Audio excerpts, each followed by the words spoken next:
C'est là on tourne. Alors, Pérec 5 des Pirkei Avot, les maximes généraux, des Avot, des principes généraux. Mishnah Gimel, troisième Mishnah. Qu'est-ce qu'elle dit? Elle dit Asara Nisyonot, 10 épreuves a été éprouvé Abraham Avinu. D'accord? Ce Pérec 5, c'est un Pérec qui parle des chiffres. Les 10 paroles avec lesquelles Dieu a créé le monde. Les 10 générations de Adam à Noah. Les 10 générations jusqu'à Abraham. Mais Pitom, on dit 10 épreuves a été éprouvé Abraham Avinu à la Shalom. Amen. D'accord? Vous savez ça que, vous le savez ou pas, vous allez l'apprendre, que dans le Tanakh, les gens de la Bible, on les appelle Alav Shalom. Après, on les appelle Zichronam Livracha. Ah bon? Moi, je ne savais pas. On dit David Ameler, Alav Shalom. Moshe Rabbeinu, Alav Shalom. Mais Rashi, Zichronam Livracha. D'accord. Rabbi Shimon, Zal. Donc, vous avez compris? Jusqu'au Tanakh. La paix soit sur eux. Après le Tanakh, qu'il soit un souvenir de bénédiction. D'accord? Donc il ne faut pas se gourer, il ne faut pas dire Baba Salé à la Shalom. Il faut dire Zichrono Zecher Tzadik Livracha, par exemple.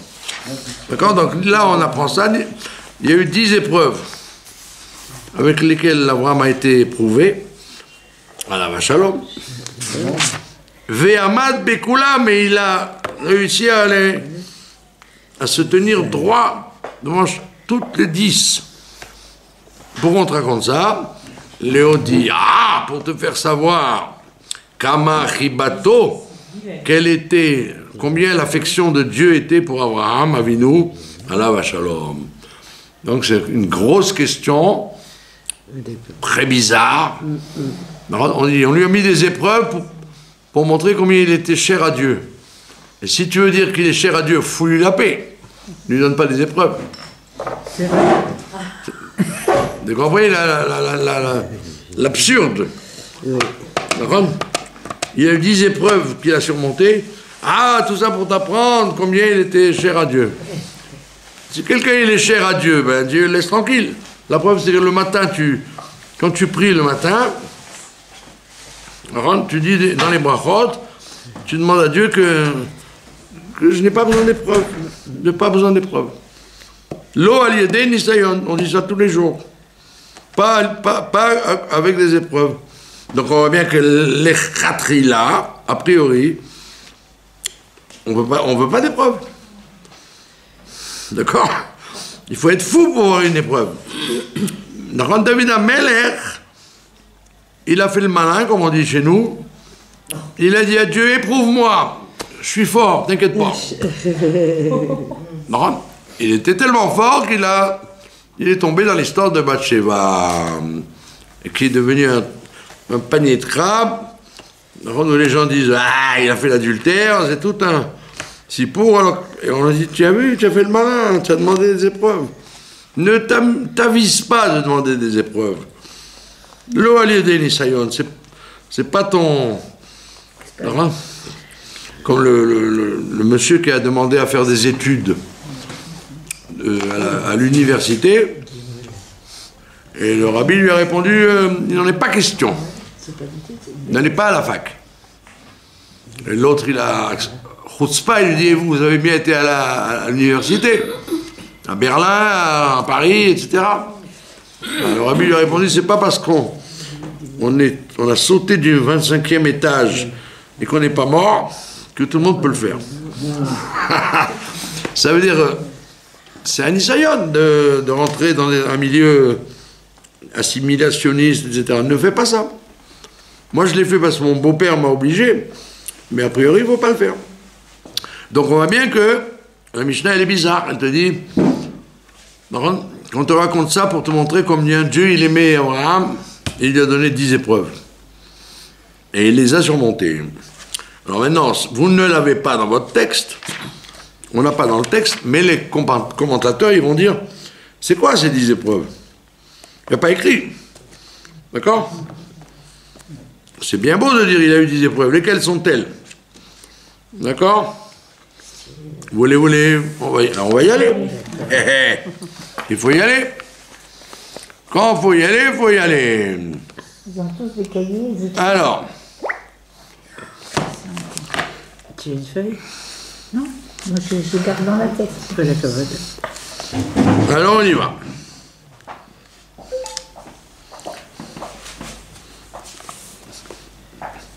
Qu'est-ce qui se passe? Il n'y a pas de... Où il est passé le Martinora? Bon, alors Martinora, il va nous donner les épreuves. Voilà. Première épreuve, c'était Ur-Kasdim. D'accord? Ça veut dire quoi? Ur-Kasdim, c'est en Babylonie là-bas. C'était la... Ur-Kasdim, c'est la ville où il est né. D'accord? Qu'est-ce qui s'est passé? Pourquoi on appelle ça le feu, la fournaise des Chaldéens? Alors, Barthénora, il te dit, parce que Nimrod, vous savez très bien comment il s'appelle, le père d'Abraham, s'appelait comment? Terach. En traduction de la Bible, c'est taré, il dit taré. Il était taré, son père. D'accord? Alors, Terach, il était un escroc. Il faisait des idoles. Et les gens, comme c'était la mode, quoi, très très tard, les gens, ils venaient acheter des idoles. Ça, c'est pour avoir des enfants, ça, c'est pour être riche, ça, c'est pour être aimé d'une femme, ça, c'est pour tuer ses ennemis, ça, c'est pour... d'accord? Tous les besoins que les gens, ils ont. Au lieu de prier le bon Dieu, ils faisaient de la sorcellerie. Alors, ils prenaient l'idole, et comme ça, ils disaient... Mais ils n'obtenaient rien. Tu vas devenir riche, hein? Ils n'obtenaient rien. Avec Alors, il y avait... Alors, c'est une marloquette, bravo, c'est une marloquette entre le Rambam et le Ramban. Le Rambam, il dit c'est du bidon, ça n'a aucune efficacité. Le Rambam, il dit pas du tout.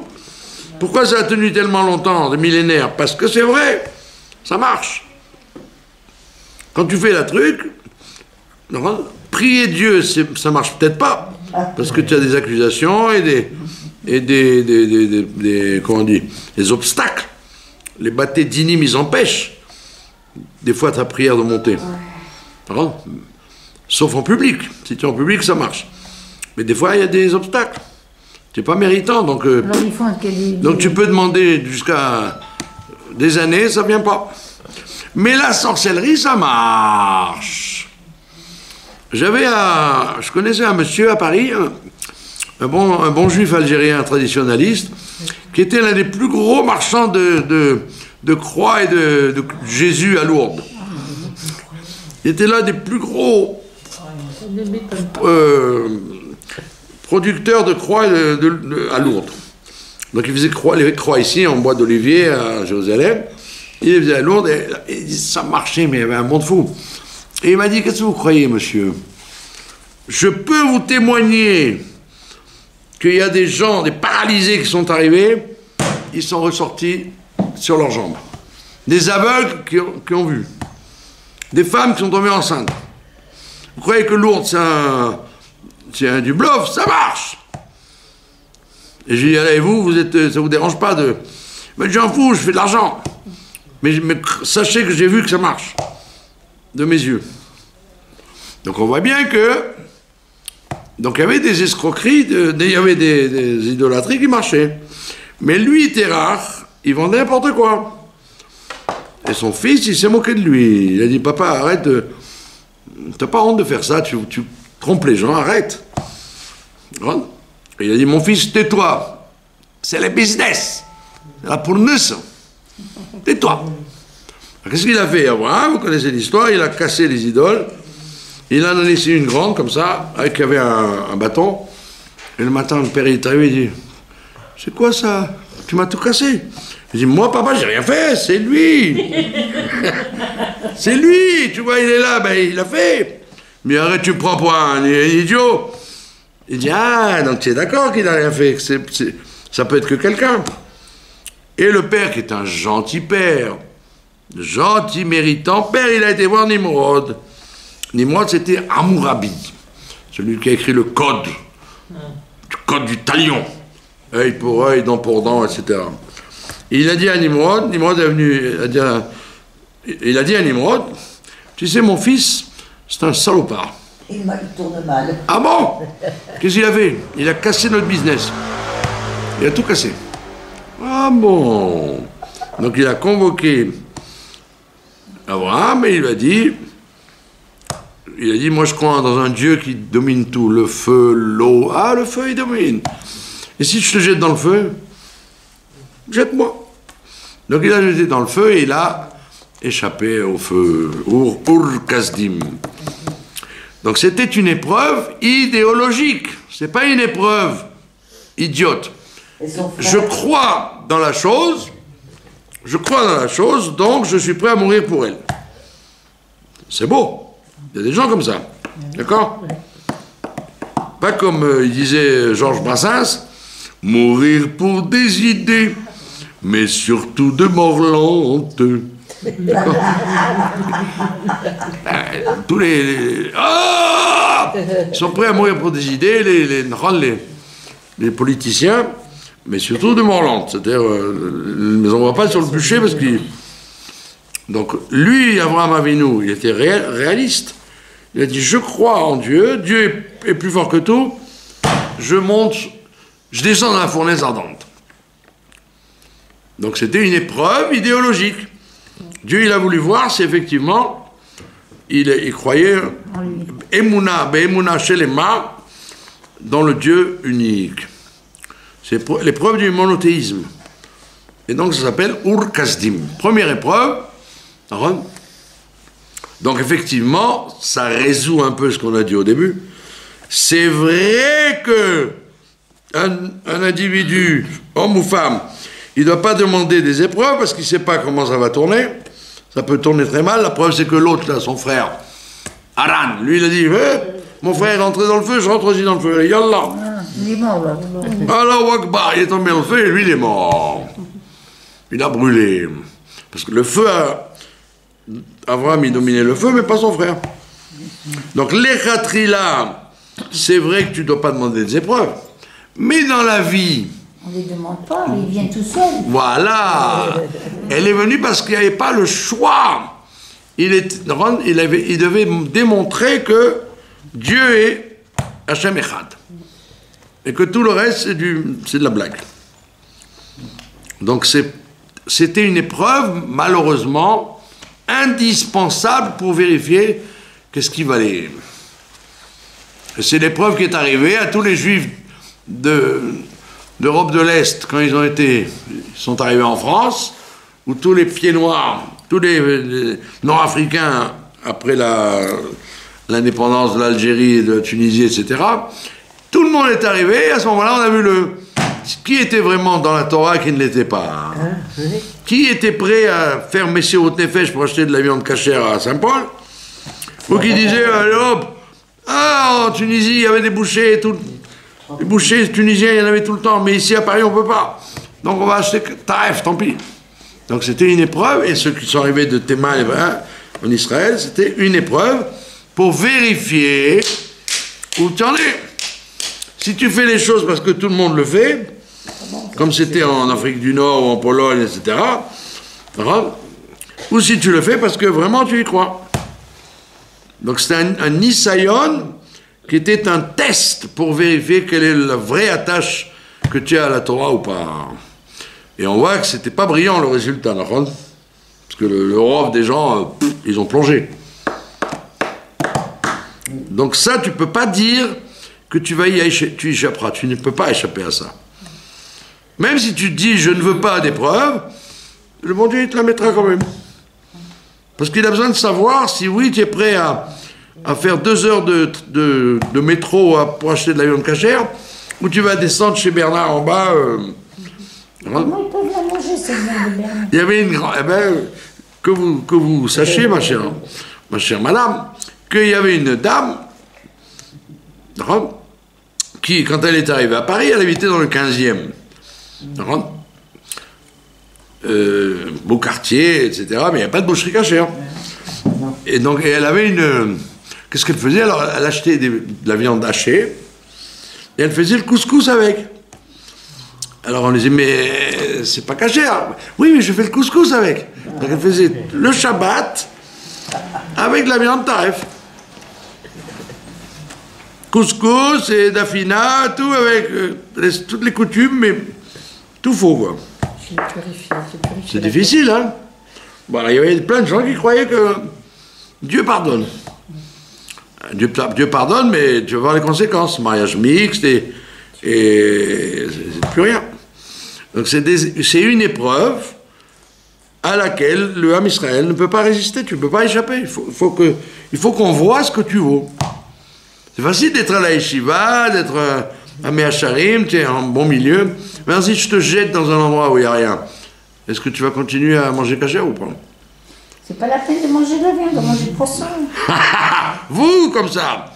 Mais la plupart des gens, moi j'ai vu quelqu'un de mes yeux, il est rentré dans une charcuterie pas cachère, il s'est acheté de la charcuterie chez un russe, il y avait un charcutier russe, il l'a mis dans une pita, un religieux, hein, je l'ai vu, ouais, et il s'est planqué dans un Porsche et il a mangé.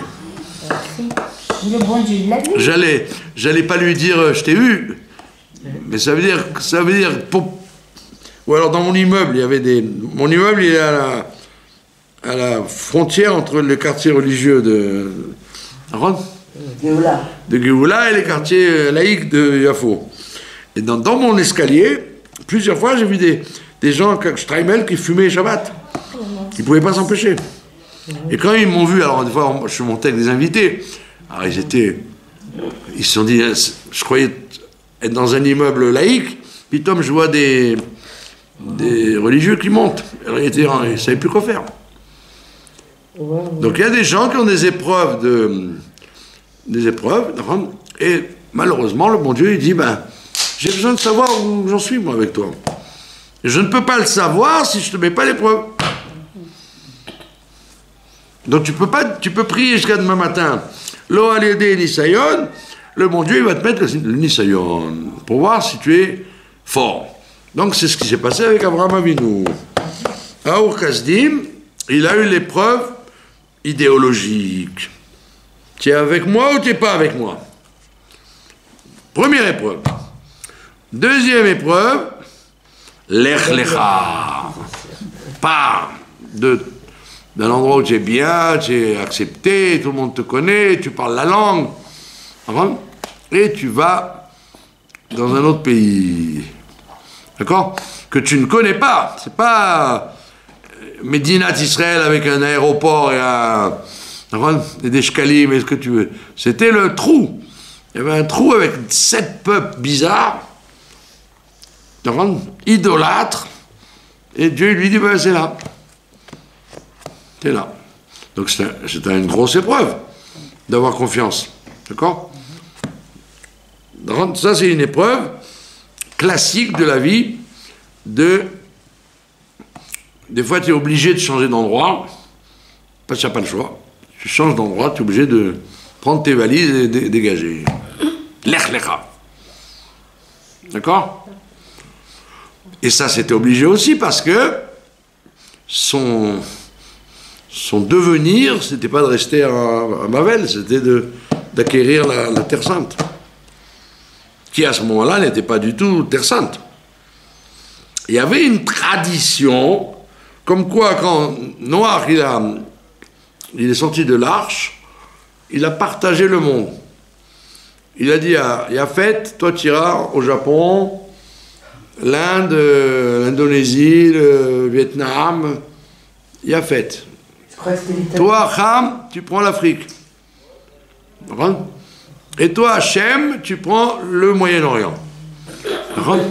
Viens, Ham, et il s'empare de la terre d'Israël.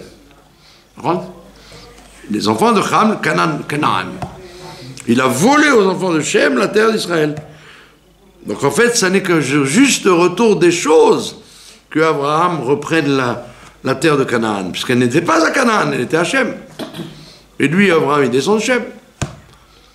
D'accord? Mais il n'en sait rien, il vient dans un endroit, boum. Dieu lui dit, c'est là. Donc, c'est une épreuve très grande, parce qu'il quitte le Hammurabi, le monde occidental, tout l'univers intellectuel était là-bas, en Mésopotamie, Babel. Jusqu'à maintenant, on retrouve encore des livres et des universités, c'était un truc culturel. Alors là, au Nazara, c'était le bluff, ils vendaient du bluff, mais c'est un monde ouvert, etc. Lui, on lui disait, allez, hop, va-t'en. Donc il part dans un endroit paumé.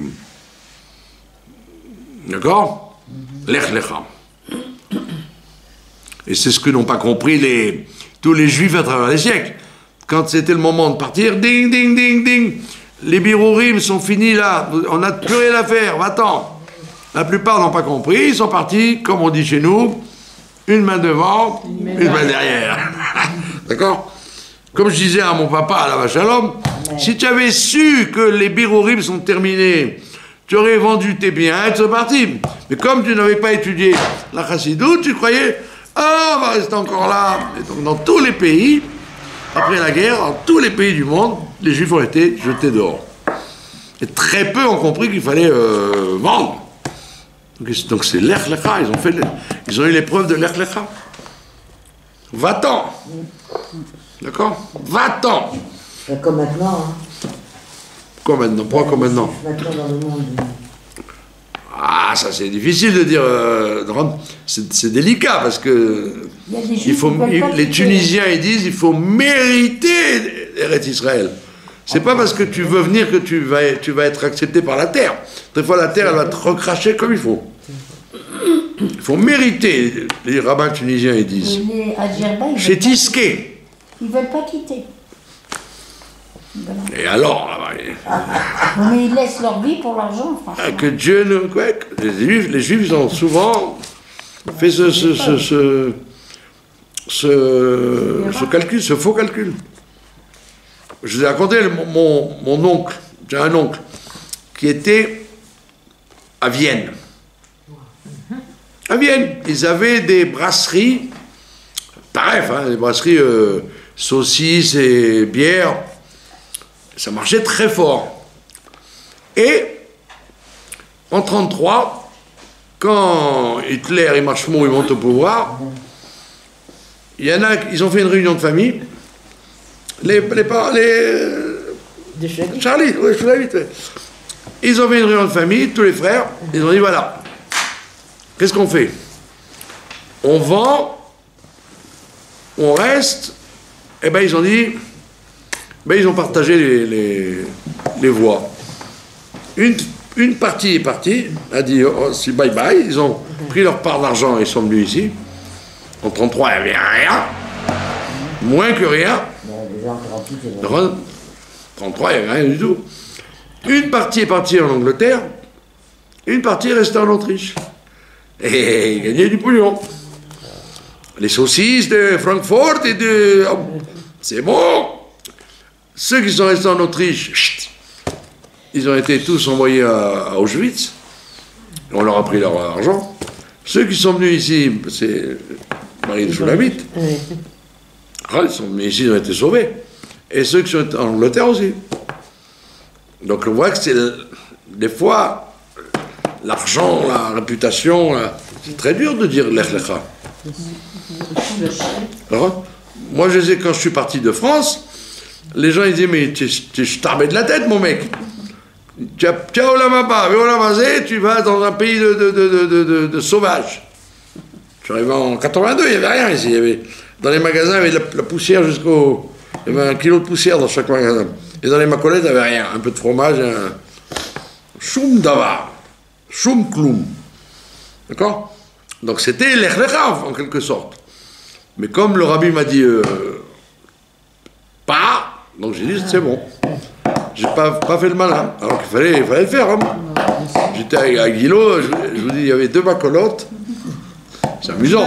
J'ai 2 macolotes, donc j'en ai une, et après, quand l'ardoise était trop longue, j'allais dans l'autre. Et après, quand l'autre est, j'étais obligé de faire le tour pour pas qu'il me voie. Ouais. Et Rêve Shabbat, des fois, 1 heure avant, on ne savait pas ce qu'on allait manger. Quoi. Les gens, ils disaient, mais tu es complètement fou.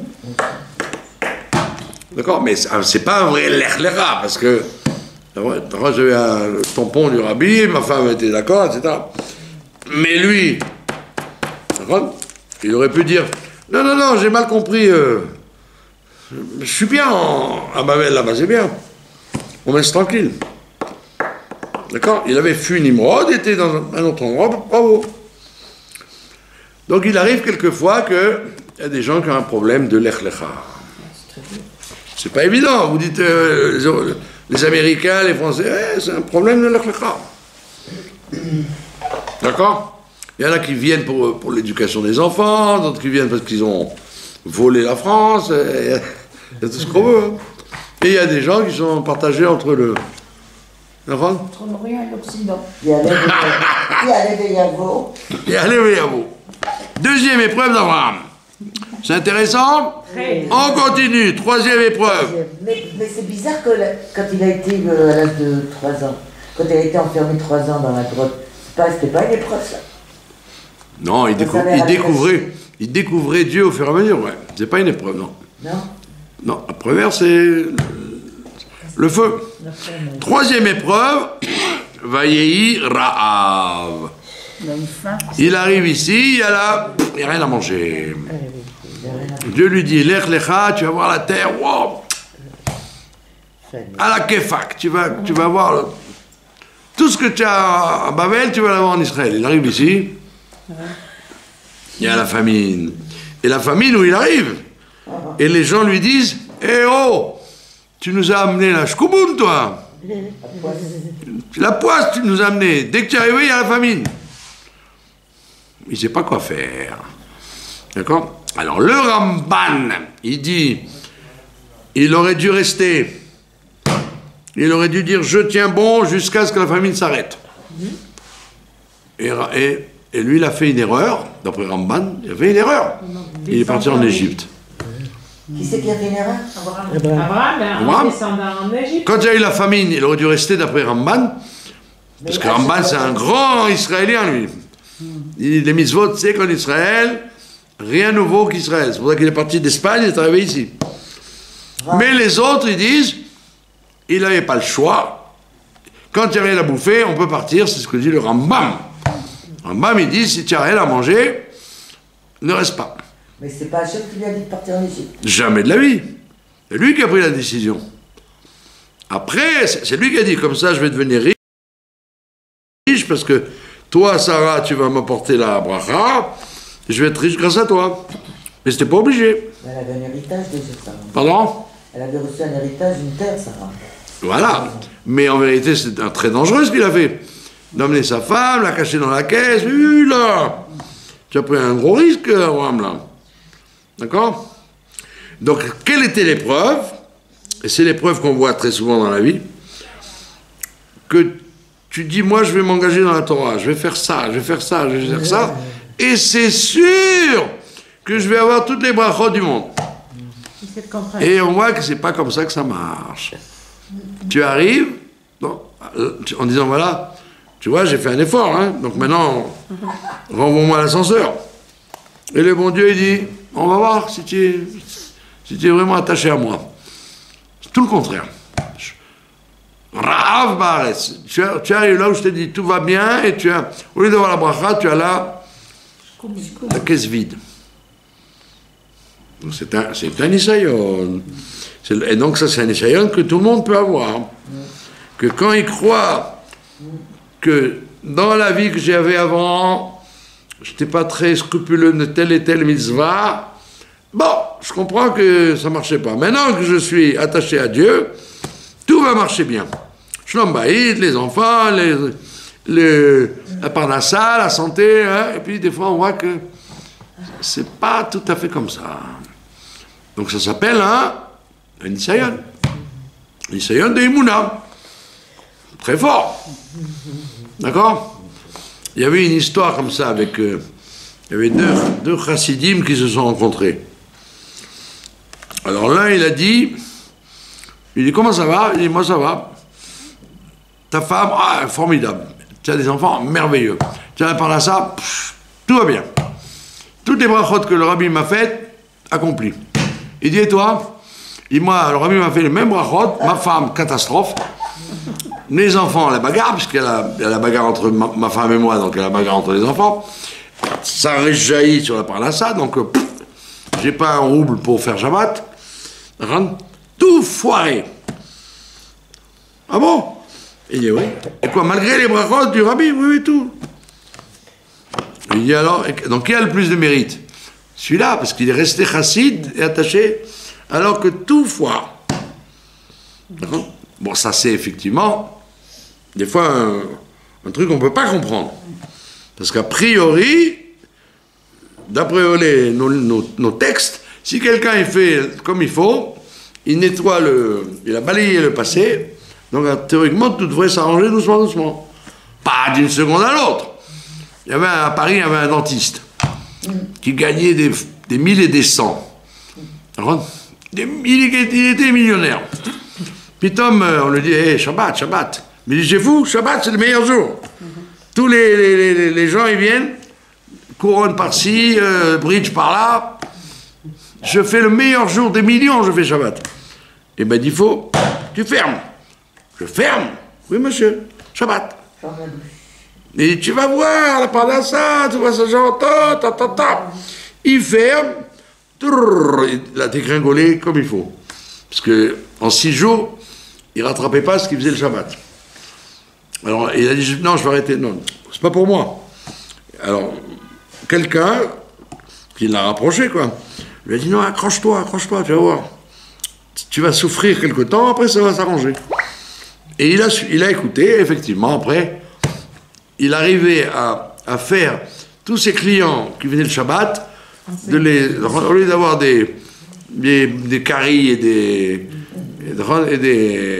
trucs et des fausses dents, il avait des bridges et des machettes. Pendant 6 jours, il a rattrapé tout son déficit, mais il a fallu des années de patience qu'il s'est accroché. Donc quand il y a l'épreuve,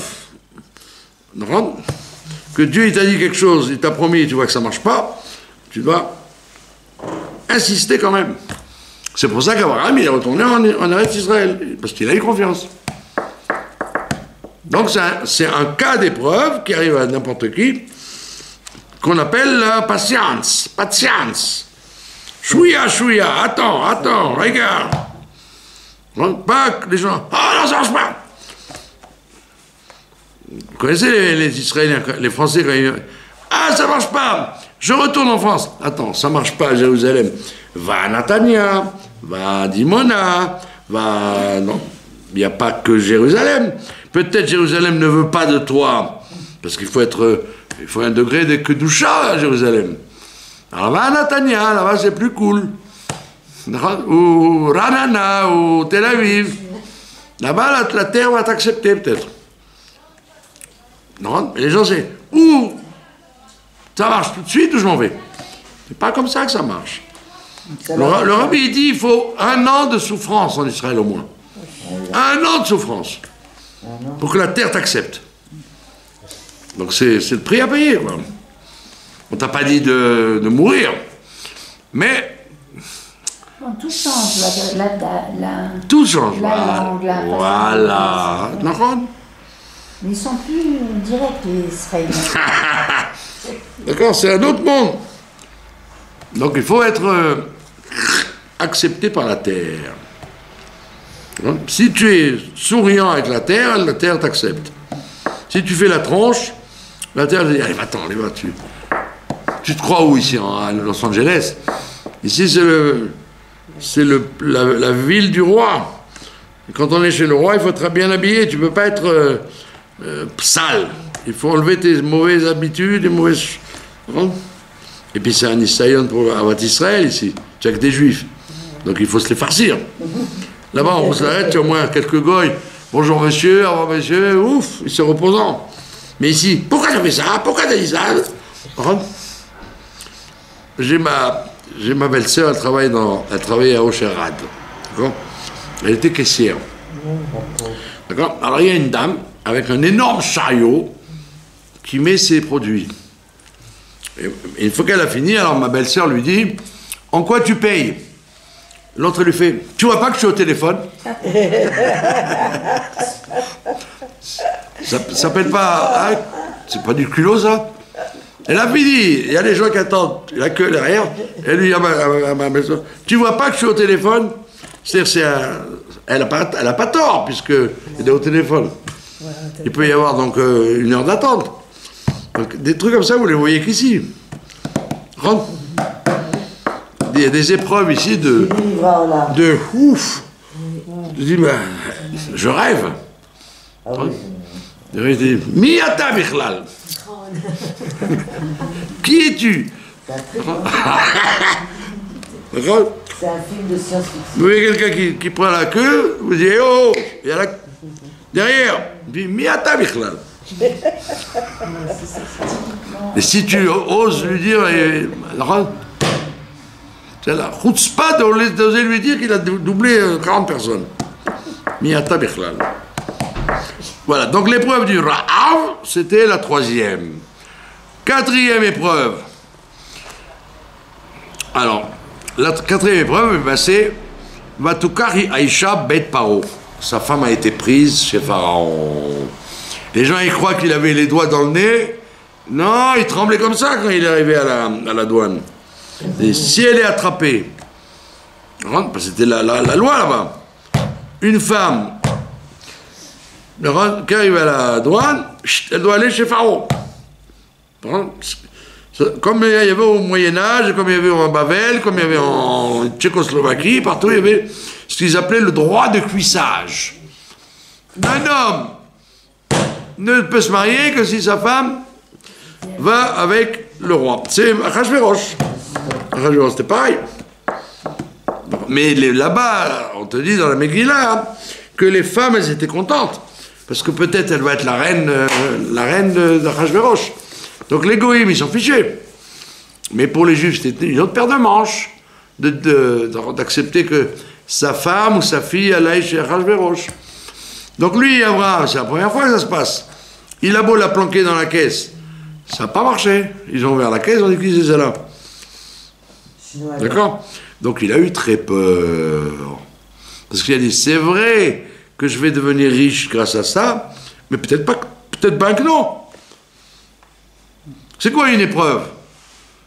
C'est quoi une épreuve? Si tu sais l'issue, la conséquence, c'est pas une épreuve. Si tu sais que c'est couru d'avance que tu vas gagner, on n'appelle pas ça une épreuve. Et ne dis pas: Abraham, il connaissait, il savait que ça allait marcher. Pas du tout. Voilà. Sa femme a été prise, et il s'est dit: peut-être ça va foirer. Je prends un risque. Pour ça, je vous dis, le Ramban et les Mefarshim, ils disent: c'est pas très glad kosher ce qu'il a fait Abraham Avinu. Il aurait dû rester en Israël et attendre que ça passe. D'accord? Les gâteaux sont à disposition, hein, je ne sais pas ce qu'ils valent. C'est cachère. Maintenant, est-ce que c'est bon? J'en sais rien. Allez. 5e épreuve. La 5e épreuve, c'était la guerre des 5 rois contre les 4 rois. D'accord? Qu'est-ce qu'il y a eu là-bas? Ben, c'est la Première Guerre mondiale, comme il dit le grand rabbin Munk. C'est la Première Guerre mondiale. Et tout le monde entier, et le Maharal de Prague, il dit: c'est la première guerre de Gog ou Magog. Wow. Première guerre de Gog ou Magog, toutes les nations entre elles, qui en vérité voulaient tuer Abraham. Parce que quand ils ont attrapé Lot, c'était pour espérer tuer Abraham par la suite. Et donc c'est la guerre de Gog ou Magog, qu'on va voir par la suite, qui est la guerre du monde entier contre l'unité de Dieu, qui est symbolisée par le Ham Israël. Il y en a combien? 3. Il y a 3 guerres de Gog ou Magog. Celle-là, c'est la première. La deuxième, c'est quand ils sont arrivés dans la conquête d'Israël. Donc c'était la conquête. La première, c'était le Shem Hashem, se battre contre Abraham parce qu'il représente Dieu. Donc Nimrod et toute la racaille, tout le monde s'est nié pour le tuer. Deuxième guerre de Gog et Magog, c'est sur la terre. Quand Yoshua, il a affaire aux 31 rois, le Maharal, il dit c'est la deuxième guerre de Gog et Magog, et après la troisième, c'est avant que Mashiach ne vienne. D'accord? La fusion des nations contre le peuple de Dieu, contre nous. D'accord? Maintenant, aujourd'hui, on n'a plus, c'est fini, on a terminé, Gog et Magog. Maintenant, nous fignolons la guerre contre Amalek. Et ça, c'est pas de la tarte. Parce que, vous voyez, ça a beau être... on tourne autour du pot, mais on ne termine pas la guerre d'Amalek. C'est que Dieu qui va la terminer. Voilà. C'est ni Netanyahou, ni X ou Y. Il a fait ce qu'il a fait, chacun a fait ce qu'il a fait, mais c'est le bon Dieu qui doit la finir. Ouais. Mais il est temps qu'elle se termine. Pardon? Il est temps qu'elle se termine. Bah oui. Il faudrait que le bon Dieu, il y aille. Hein. D'accord? Donc c'est là, 4-3 contre 5-3. C'était une guerre terrible, parce que lui, Abraham, c'est le chesed, c'est l'amour. Abraham, c'est que donner, donner, donner, donner. Puis Tom, il a tué. Et il a tué des millions de gens. Donc pour lui, c'était un Nisayon. Ça a été d'ailleurs le Nisayon d'Israël, d'être capable d'aller tuer des gens. On n'a jamais eu cette habitude, nous, de flinguer des gens, des hommes, des femmes. Quand j'étais à Gaza, c'est ce que j'ai fait. Je les ai fait suer, là, pour ça. Vous avez raconté, non? J'étais à Gaza. Et je gardais une prison de terroristes qui avaient tué 5 personnes, 6 personnes à coups de hache. Des mecs bien, hein? Petite moustache, lunettes intello, des intellos, les mecs. Et alors, des Chinois? Des terroristes. On était à Gaza avant, hein? On était au gustatif avant 2005. Non, c'était des terroristes, des Mohammed et ce que vous voulez, d'accord? Et le vendredi matin, il y avait les familles qui venaient visiter leurs enfants, les terroristes. Alors, ils prenaient le boulevard Nasser à pied, qui est au bord de la mer. Il faisait une chaleur de Tammuz. Et après, ils montaient donc dans la prison. Et nous, on était avec protection. Moi, j'avais mon eau fraîche, un fauteuil. Et je notais les mecs qui rentraient, quoi. Et en face de moi, j'avais mon officier qui était un gauchiste. Kibbutznik gauchiste, un djinji comme ça. Mon officier, moi, j'étais un Khayal Pachout. Et puis, ils rentraient tous. Ils avaient soif, ils avaient mal, ils avaient le calme, les trucs, les vieux et tout. Et il y a un arabe qui rentre, et mon officier, il me regarde. Il y a un arabe qui rentre, un vieux comme ça, et il me fait il voulait s'asseoir et boire un peu d'eau. Et moi, je lui fais Nandinu Bouk, Je connais pas l'arabe, mais des insultes, je connais quelques-unes. Ça suffit. Non, maudit soit ton père, ton Dieu de ton père, et rare, ça veut dire va-t'en. Et l'autre en face, il me regarde époustouflé, et l'autre il me fait il voulait absolument s'asseoir et boire. Je lui dis avec une méchanceté que vous ne me connaissez pas. Et tous sont rentrés et je les ai traités comme ça. Une fois que ils sont rentrés visiter leur famille, mon officier me dit je n'ai jamais compris une telle cruauté. Comment tu peux être d'une cruauté comme ça? Je lui dis slicha. La pomme, elle tombe pas loin du pommier, d'accord? Si un mec, j'ai la liste là des 5 à coups de hache, à coups de cru, s'ils ont été capables de tuer des Arabes, des Juifs à coups de hache, c'est ce que c'est à tuer à coups de hache. Comment je peux faire? Si tu es un mec qui est capable de faire ça, c'est qu'il a appris ça à la maison. À la maison, s'il avait appris, là, on lui aurait dit, sois gentil, apprends. Donc je dis, celui-là à qui j'ai dit full camp et tous les full camp, c'est bien fait pour leur tronche. Il me dit, j'arrive pas à comprendre comment on peut être comme ça. Je lui dis, tu veux savoir mieux? Si tu n'étais pas là, j'aurais pris la mitraillette et je les ai tous flingués et j'aurais été faire mincha sans me laver les mains. Il me dit, Ani Amoum, je suis catastrophé devant ton comportement. Et ben je lui dis, c'est comme ça. Je lui dis, quand on a pitié des gens comme ça, après on n'a pas pitié des...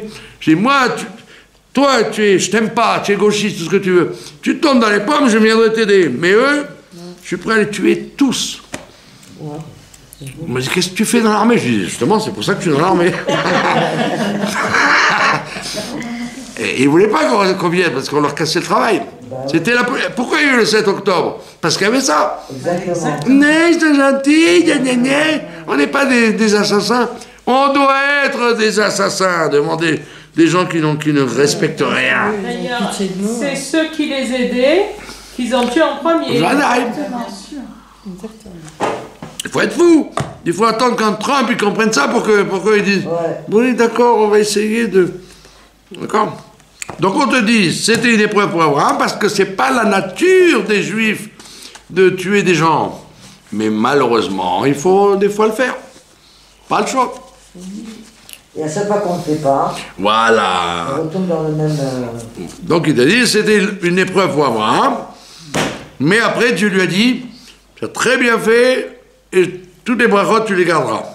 Il n'a pas dit, waouh, tu as tué des millions de gens, je t'enlève les brachot. Il dit au contraire, bravo. Tu as nettoyé le mal du monde. Il faut savoir où est la place des choses.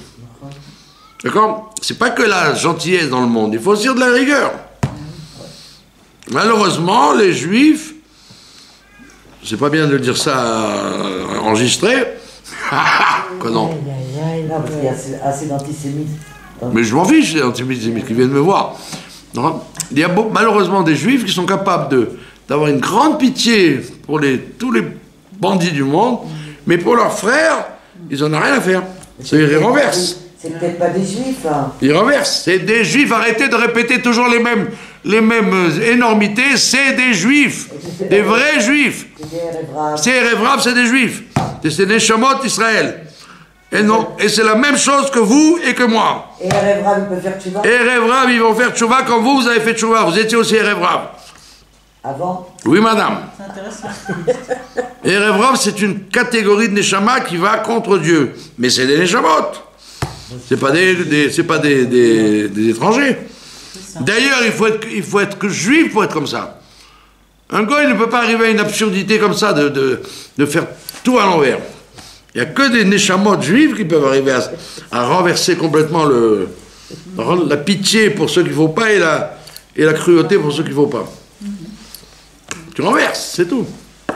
Et ne répétez pas ça, ça fait 1000 fois que vous dites ça, et 1000 fois que je fais la leçon à tous les gens, ils me disent, Erev Rav, c'est pas des juifs, c'est des juifs. Et la preuve, c'est qu'il y en a des milliers qui font teshuva, ces 4. Ben oui, il y a plusieurs degrés d'Erev Rav. Il y a des rabbanim Erev Rav, il y a des... Il y en a un, je lui ai envoyé un smash l'autre fois.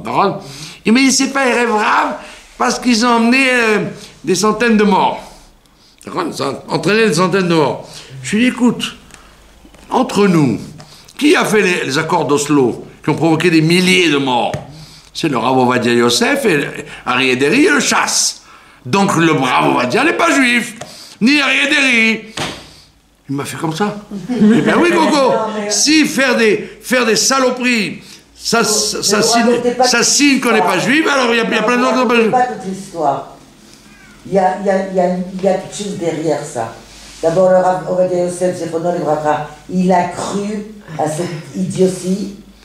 Et après... Donc, je vais dire que c'est un Erev Rav. D'après vos calculs à vous, c'est un Erev Rav parce qu'il a été responsable. Il a reconnu qu'il a fait une erreur. Il a reconnu 20 ans après. Il a menti, ok? Mais il y a cru. C'est tout, il a cru que c'était possible. Donc, c'est Erev Rav. D'accord. Donc, quand on se fait berner et qu'on entraîne des milliers de morts, alors si c'est ça Erev Rav, donc tout le monde, on peut dire. Vous voyez bien que c'est ridicule de chaque fois dire dès que quelque chose vous déplaît, c'est pas un juif, c'est un Erev Rav. C'est un Erev Rav, mais c'est un juif. Et ça n'a rien à voir. La preuve, c'est que tout le tikkun de Mashiach, c'est justement de réparer Erev Rav. Noach, il n'a pu réparer que sa propre famille. Que sa propre famille, il n'a rien pu faire. Moshe, il a réparé que le Ham Israël. Pas plus que sa famille, le Ham Israël, avec le veau d'or. Il a demandé pardon pour tout le Ham Israël. Mais le Mashiach, il devra réparer aussi Erev Rav. Et le Erev Rav, c'est la majorité des Juifs. Tous les gens qui sont nés sans mikvé s'appellent Erev Rav. Presque tous. Donc quand vous parlez d'Erev Rav, vous êtes dans la série aussi. Non, moi je suis né avec le mikvé, je le sais. Non, il y en a des millions que non. Donc arrêtez de répéter les idioties de ces faux rabbinim qui condamnent dès quelqu'un qui n'est pas exactement comme ils veulent, c'est pas un juif. C'est un juif. Dans la Torah, ils appellent les rêves raves. C'est des neshamot. Oui, mais c'était pas des juifs dans la Torah. Oui. Ce que Moshe Rabbeinu a emmené, qu'on appelle le rêve rave, ça c'est pas des juifs. Oui, c'est des juifs, puisqu'ils sont arrivés au Sinaï. Le Sinaï, c'est ça la photo. Ceux qui sont arrivés au Sinaï. Et les Égyptiens qui ont fait semblant de... Les gens qui étaient au Sinaï s'appellent Neshamot Israël.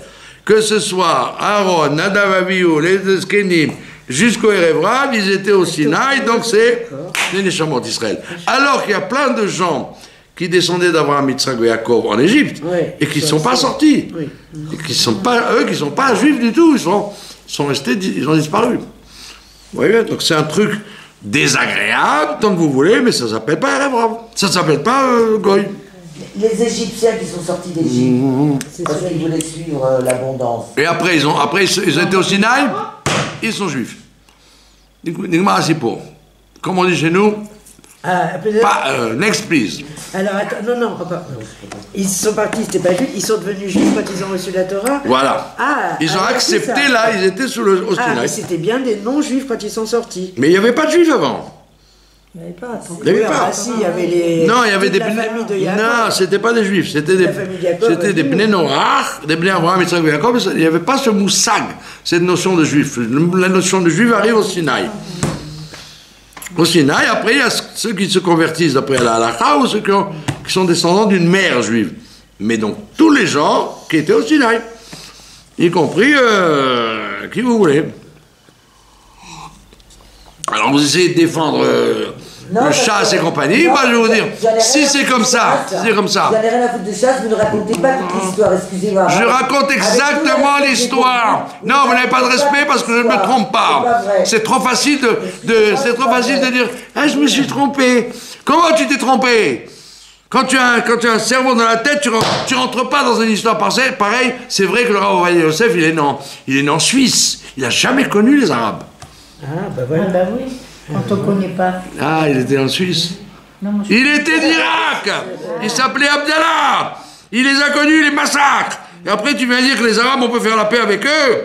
Ça s'appelle un psak din de Torah, ribono.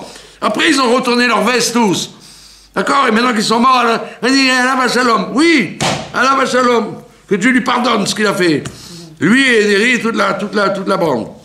C'est tout. Il y avait un député qui s'appelait Zev. Comme il n'était pas pour, ils l'ont viré. Zev, il s'est assassiné. Zev, oui, il s'appelait Zev. Il était contre les accords d'Oslo, etc. Ben, ils l'ont mis dehors. Alors, si vous voulez rentrer dans des histoires comme ça, il n'est pas juif parce qu'il fait des bêtises, on n'en sort plus.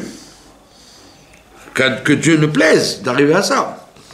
Donc il y a des juifs, même s'ils font des erreurs, ou même même volontairement, malheureusement, on n'a pas le choix. Et c'est pour ça que Mashiach ne vient pas, parce qu'il faut attendre le maximum de retour. On ne peut pas mettre dehors les gens. même si ça nous dérange. Il n'est pas venu autant de Rabbi Shimon Bar Yochai non plus. Hein. Il n'est pas venu autant de... Mais ça n'a rien à voir. Depuis le temps que vous étudiez, vous répétez les mêmes anomalies. Il n'est pas vu quand le Rabbi était vivant non plus. Hein. Parce qu'on attend la fin des Birurim et du travail. Vous êtes marrant de vous. Arrêtez c'est pas un cycle, c'est une progression. Si le Rabbi, si Mashiach était venu au temps du Rabbi, il y en aurait eu des milliers qui auraient reçu le Mashiach en pyjama. Là, au moins, il y en a plein qui ont mis des téphilines, qui ont fait cache-route, qui ont commencé à... Même avec ce 7 octobre terrible, il y a des milliers de gens qui ont viré leur cutie, qui ont changé le tac. Vous comprenez? Donc c'est dur pour nous, parce qu'on croit qu'on est prêt, mais en même temps, on te dit, Coco, attends tes frères. Il y a encore des frères qui se réveillent doucement, doucement. C'est pas de la tarte d'attendre. Vous avez compris? Ne dites pas que je ne raconte des choses. Je raconte précisément, j'ai vécu les événements. C'est pas de l'histoire. J'ai vécu les événements et je sais exactement ce qu'il pensait. Et son père, son fils, on a le droit de faire la justice. Son fils, Alav Shalom, le Rav Yaakov, il critiquait à la radio et partout son père et le chasse. Il le critiquait directement. Il disait, mon père, il sait très bien ce que ça va entraîner, il le fait quand même. C'est facile de cachériser ce qui n'est pas cachérisable. Que Dieu leur pardonne à tous. Dieu est gentil, pardonne, on ferme les yeux. Mais il ne faut pas oublier. Il ne faut pas prendre les gens pour des imbéciles. Allez. Donc c'était la cinquième épreuve de Abraham. La sixième, c'est voilà, c'est ce qu'on est en train de dire. C'était l'alliance des morceaux. Brit ben Abetarim. Où Dieu lui dit, mon fils, je t'annonce que tes enfants vont avoir 4 galouyot. Ils vont déguster 4 exils. Ouais. Ça veut dire que c'était pas obligé. On pourrait très bien faire le travail en un exil, 2 exils, 3 exils. Apparemment non, parce qu'on a été obligé de supporter les 4. Et le 4e, il se termine pas. Il est long. Donc c'était la 6e épreuve d'Abraham, parce que effectivement, il a dit waouh. Moi, je croyais que tchic-tchac, on allait régler résoudre le problème depuis Adam Arishon. Là, tu m'annonces encore, et encore, et encore, et encore. Surtout que l'épreuve de Rome, c'est un exil qui dure très longtemps, 2000 ans. On est compte, un tiers de l'histoire pour ça, et on n'est pas sorti de l'auberge. D'accord? Tout ça parce qu'on attend les retardataires. C'est terrible. Donc c'était la 6e épreuve. 7e épreuve, la Brit Mila. Et tout simplement parce qu'à l'époque, il n'y avait pas de SAMU et Magen David Adom et il ne savait pas comment ça marche. Il pouvait mourir de ça. Donc il a accepté la Mila malgré tout. La 8e,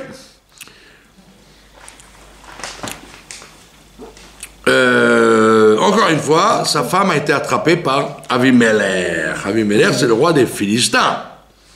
D'accord? Encore une fois, il s'est dit, va savoir si elle va être sauvée, ma femme. Et la preuve, c'est qu'après la visite chez Avimelech, il a eu Yitzhak. Et tout le monde disait, c'est d'Avimelech qu'il est né, ce gosse. Tellement d'années avec Abraham, pas d'enfant, pitom. Emprisonné chez Avimelech et un enfant qui naît, il ne faut pas se manquer du monde. Donc c'était un grand nisayon pour Abraham. Et il a fallu qu'il y ait des miracles qui prennent la tête de son fils, etc., pour pas que les gens disent c'est Avimelech, etc., etc. 9e épreuve, c'est de mettre dehors Ishmaël. Quand Dieu lui dit, ta femme Sarah, elle est plus prophète que toi, elle sait mieux que toi, il faut que tu chasses Agar et Ishmaël. Donc, pour un père comme Abraham, mettre dehors son fils de la maison, c'était catastrophique, dramatique, d'accord? Mais en vérité, il a eu raison. Donc il y a des situations, quelquefois, on ne dit pas « Halakha le maaseh, il ne faut pas faire ça aujourd'hui ». Tous les rabbinim normaux, ils te disent « Non, non, si tes enfants tournent mal, ne les fous pas dehors, attention. Garde-les, conserve-les. » Mais là, c'était dangereux parce qu'il voulait tuer Yitzhak. Il avait un comportement vis-à-vis d'Yitzhak très dangereux. Et donc, Dieu lui a dit, écoute, ta femme, tu as raison, au niveau chinour, c'est bien de garder les enfants. Mais ta femme a raison, ça va mal tourner pour Yitzhak. D'accord? Et il a dit, va, mets dehors ta femme, Agar, et ton fils, Ishmaël. C'était une épreuve terrible pour lui. D'accord? Et la dernière, ici, d'après le Barthénois, la dernière, c'est quoi? Akedah. C'est le fait qu'on lui dise de tuer son fils. Ça, c'est la plus dure. Pourquoi? Parce que la première, au Kasdim, c'était une épreuve intellectuelle.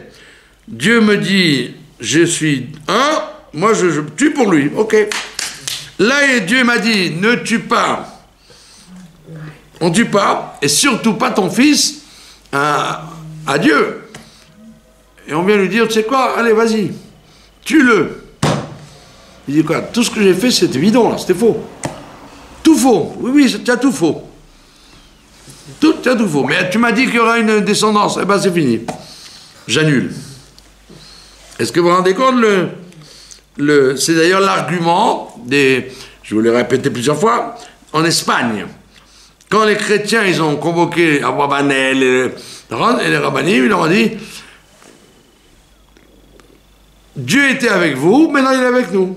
Il a changé son alliance. On appelle ça Brit Hadassah, une nouvelle alliance. Et vous savez pourquoi? Ben voilà. Il y a des tas de fois où on voit dans votre Bible que Dieu il change d'avis. Il a changé d'avis, il a dit à Abraham, j'ai changé d'avis, c'est fini. C'est l'épreuve de l'absurde. C'est la plus embêtante, c'est l'absurde. On te dit quelque chose, et après on te dit exactement le contraire. Et lui, il dit, bon, d'accord, ok. Il est rentré dans l'absurde, il a accepté la folie de la Kedah. Ça, c'est la 10e d'après Barthénois. Maintenant, il y en a une 11e, et on va terminer avec ça. La 11e, que certains disent que c'est la 10e, la 11e, c'est la suivante. Quand Sarah est morte. Elle est morte juste après la Kedah. D'accord? Quand il arrive pour acheter le kéver, Dieu lui a dit, je te donne la terre, elle est à toi, terre promise. Quand il arrive là-bas, on lui fait payer 400 shekels, 400 cycles. C'était une somme énorme, comme si vous disiez des millions de dollars. Oui, c'est rien, tu vas payer le terrain. Combien c'est?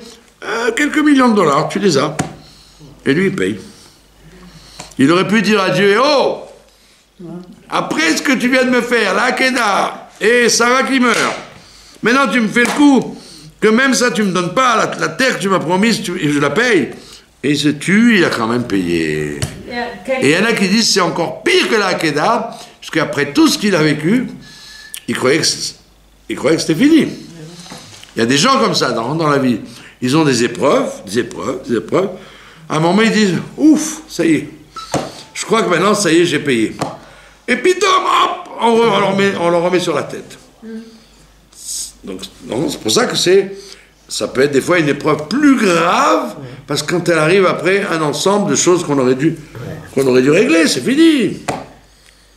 Vous avez compris? Oui. Donc de là, on apprend de tout ça, de toute cette histoire d'Abraham, les 10 épreuves, qu'effectivement, on ne demande pas les épreuves. Mais quand elles arrivent, il faut savoir qu'elles sont là pour élever l'individu. Et donc, il ne faut jamais se révolter contre l'épreuve. Ça, la question. C'est de dire, pas dire, c'est quoi ça? Non, il y a un intérêt, pardon? Ça nous fait grandir. Ah, ça fait grandir, mais il faut être capable de grandir. C'est pas évident. Voilà, donc si Dieu veut, les épreuves de la galoute sont terminées. Dieu va nous emmener le juste rédempteur. Je vous remercie de votre attention.